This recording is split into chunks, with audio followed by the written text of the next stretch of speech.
Hello, everyone. This is JD Calderon, and this is Indie Comics Explained. And today I'm taking a look at a few books, a couple of books I read, and one book that's produced by a friend of mine I have yet to read, but I know is going to be awesome. So today I'm looking at Oscar Martin's Solo, The Survivors of Chaos, From the Stars, in Vampirella. This is an unauthorized guide to Vampirella's classic horror adventures by Steve Roman. He's a good friend of mine. I've yet to read this, but I know it's going to be awesome. I've had long conversations with him about it, and it's actually really cool. It's basically a guide that will fill you in on all of her adventures. It's actually really cool. There's a few pieces in here, but most of it is just telling you what's going on.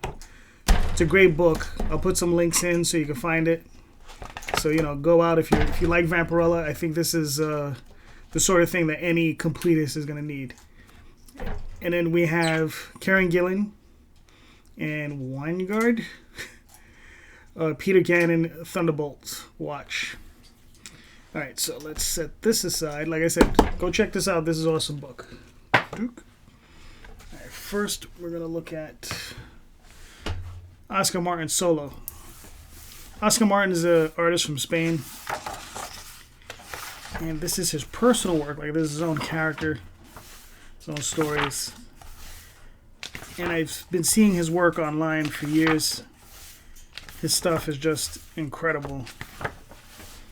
I mean, his pen and ink. It's funny. Normally he draws things like Tom and Jerry. He does, stuff for Warner Brothers. I think they gave him a Lifetime Achievement Award, which is really cool. And then on his own, this is the type of work he does. It's just, incredible looking stuff. Great story, a lot of fun. As far as I know, there's 3 parts to this story that I know of. I had actually purchased these for my wife in Italian and French. She loves her bande dessinée, so I got her a couple of volumes. She really loves Oscar Martin's work. I love his work as well. When I saw it was coming out in English, I said I'll pick it up and, I'll be able to read it. She's teaching herself how to read French. If it had been in Spanish, I could have probably gotten through it. I can. It's funny because if you look at French, it's very similar to Spanish, and you can maybe muddle out a few words, but the pronunciation is completely different. But that's a whole other story. But yeah, this is basically some kind of dystopia where the world has gone to God knows what, and mice and animals have taken over, but there's still people, and everybody's fighting and trying to survive and eating each other for meat. And Solo finds his way through the world and eventually ends up with a family. It's actually pretty cool. I really like it. I know there are 2 other parts. Looking forward to them. This is a great book. This was put out by Titan Comics. This is the first volume. It's a really good looking book. Definitely suggest get that book.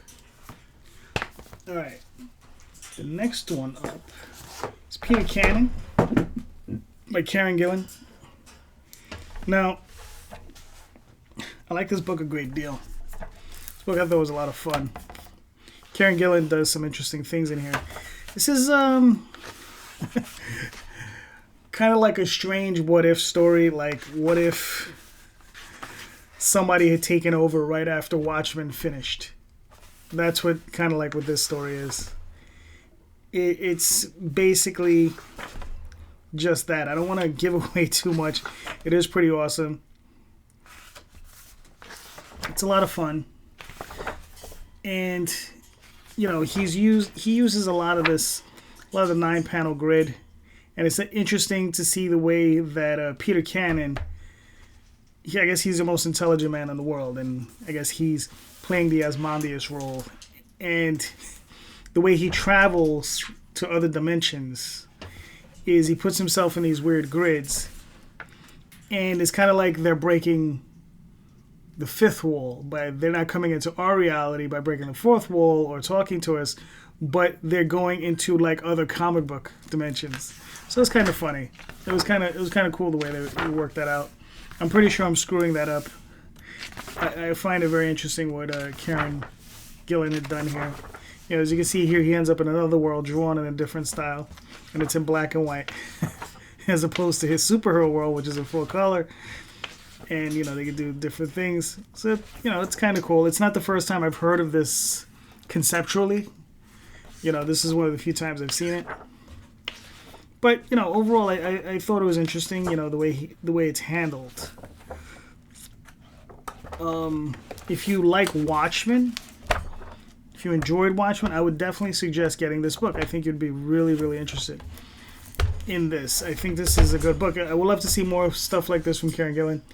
I love reading superhero comics that aren't Marvel and DC based. Something that's a little bit more unusual, you know, just taken from a different angle. So, definitely a must read. So, back to the unauthorized guide of Vampirella. Like I said, awesome book. Steve is a great writer. He does his research, and he read, I don't know, I think it was over 100 issues of Vampirella. He did reviews on each one of them. There's just a lot of stuff here. If you're a Vampirella fan, this is going to be something for you. And he really gets in there, and he really, you know, picks us apart. I believe this was only the Warren days. I don't think he goes into the current version of the book with Dynamite. But I think, like I said, if you're really, really a big Vampirella fan, you're going to want to check this out. So that's it for today, guys. Thank you so much. And I'll be talking to you soon. If you want to check out some of my work, go to Oswald Chronicles. If you want to pick up a copy of Vampirella, I'll put the links below, and you can go check it out. Thanks a lot, and have a great day.